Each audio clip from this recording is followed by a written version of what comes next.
ये है सशक्त प्रदेश और आप देख रहे हैं एसपी न्यूज 24, सच की आवाज सच के साथ। आज साल का 2022 का साल का लास्ट आखिरी दिन है और सभी ना कहीं अपने परिवार के साथ लोग एंजॉय करना चाह रहे हैं।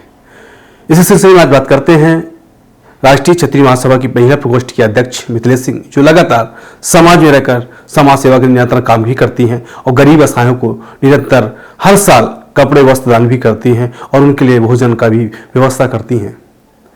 आगामी जिस तरह देखते हैं कि आगामी जो 2022 रहा बहुत से लोगों के लिए कष्टदायक भी रहा, आगामी जो 2023 आ रहा है वो खुशियां लेकर आए।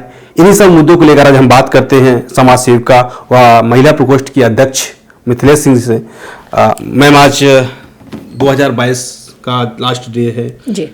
काफ़ी लोगों ने मुसीबतें झेली, कष्टदायक रहा दिनों, उन परिवारों के लिए भी क्या आपकी तरफ से संवेदना रहेगी और आगामी 2023 के लिए क्या आप जनता को संदेश देना चाहेंगे, अपने पदाधिकारियों को क्या संदेश देना चाहेंगे? विवेक जी, 2022 में जो भी जिसके साथ दुखद घटना घटी या कोई किसी को परेशानियों का सामना करना पड़ा, तो मैं तो यही चाहूँगी कि इन सबको भूल कर और मैं जिसके सामने जो आपत्ति आई संवेदना व्यक्त करते हुए मैं यही कहूँगी कि आने वाले समय में, आने वाले साल में अपने को प्रफुल्लित करके, अपने को हंसता मुस्कुराता करते हुए एक दूसरे को साथ लेके चलें और छोटी मोटी समस्याओं के लिए तैयार भी रहना चाहिए, क्योंकि कब कहाँ क्या हो जाए हमें नहीं पता। पर मैं चाहूँगी कि यही हो कि 2023 हम लोगों के लिए बहुत अच्छा सा निकले। मैम, अभी हाल में ही आप जिस तरह नगर निगम चुनाव को देख रही हैं, सरकार में घमासान मचा हुआ है, फिर कोर्ट द्वारा ओबीसी आरक्षण को निरस्त कर दिया गया है। आप किस नज़र से देखना चाहती हैं, क्योंकि ओबीसी जो आरक्षण की हर संगठन लड़ाई लड़ रहा है कि ओबीसी, और सरकार ने भी बोला है कि बिना ओबीसी आरक्षण के हम नगर निगम चुनाव नहीं लड़ेंगे। विवेक जी, सरकार को पहले भी सोच लेना चाहिए कि हमें ओबीसी को आरक्षण देना है कि नहीं देना।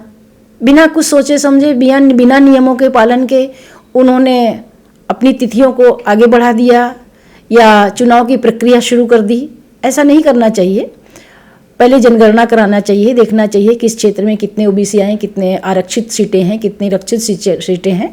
इन सब की जनगणना कराते हुए भी सरकार को आगे का कदम बढ़ाना चाहिए, जो सरकार ने नहीं किया। अब माननीय उच्च न्यायालय के अनुसार सरकार अगर चाहे तो ओबीसी को आरक्षण देते हुए चुनाव करा ले या ना कराए, ये उस पर। लेकिन सरकार का कहना है कि मैं ओबीसी को पहले आरक्षण दूंगा तभी चुनाव कराऊंगा। तो माननीय उच्च न्यायालय ने अभी सरकार के पर ही छोड़ दिया है कि उसे क्या करना चाहिए। मैम, अगर बात की जाए, उच्च न्यायालय ने भी ये भी बात कही है कि सारी चीज़ों करके आगामी भाजपा सरकार जो मंत्री हैं के शर्मा, उन्होंने भी बोला है कि ओबीसी आरक्षण के बिना हम नगर निगम चुनाव नहीं करेंगे, उनको साथ लेके हम चुनाव लड़ेंगे।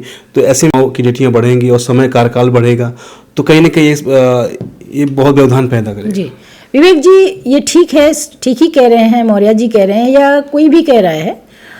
आई थिंक सभी जातियों को साथ लेके ही चलना चाहिए, चाहे चुनाव प्रक्रिया हो या कोई भी कार्यकलाप हो या कुछ भी हो। हमें ओबीसी हो या पिछड़ी जाति हो या जनरल हो, हमें सबको साथ लेके चलना चाहिए। सभी को देखते हुए भी हमें चुनाव का तिथि को आगे करना चाहिए। अगर हमें इसमें 1-2 महीने चुनाव रोकना पड़े तो रोक देना चाहिए।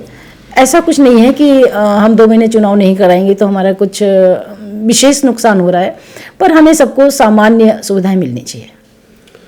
एक चीज़ और है कि अभी हाल में ही मीडिया में भी खबरें बहुत चल रही हैं कि लगातार कोरोना बढ़ रहा है।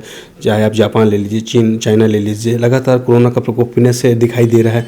तो आप जनता को क्या संदेश देना चाहेंगी आगामी 2023 को लेकर? वैसे तो वर्तमान सरकार ने कोरोना के पूरा व्यवस्था कर रखी है, हर तरह की सुविधाएं दे रखी है और सरकार कोरोना के विषय में पूर्ण रूपेण तत्पर है। मुझे नहीं लगता कि इस तरह की जैसा कि 2022 में घटनाएं घटी थीं, आगे ऐसा कुछ नहीं होगा।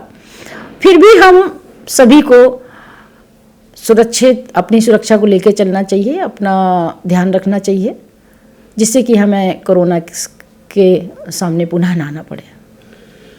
तो आप थी हमारे साथ मिथिलेश सिंह जी, इन्होंने लगातार चुनाव के बारे में भी जानकारी दी और 2022 में जिस लोगों को अपने लोगों को खोना पड़ा उन सब खास मुद्दों को लेकर विशेष जानकारी भी दी और लोगों को जागरूक करने की भी बात कही है कि आगामी हमें कोरोना जैसी महामारी से बचना है तो सुरक्षित रहना पड़ेगा। और नगर निकाय चुनाव को भी लेकर उन्होंने कहा कि सरकार को इस पर सोचना चाहिए और ओबीसी आरक्षण को बारे में भी सोचना चाहिए जिससे उनको न्याय मिल सके और चुनाव समय पर कराया जा सके। कैमरामैन मुकेश यादव के साथ लखनऊ से एसपी न्यूज़ 24 के विवेक सिंह। ये है सशक्त प्रदेश और आप देख रहे हैं एसपी न्यूज़ 24, सच की आवाज सच के साथ।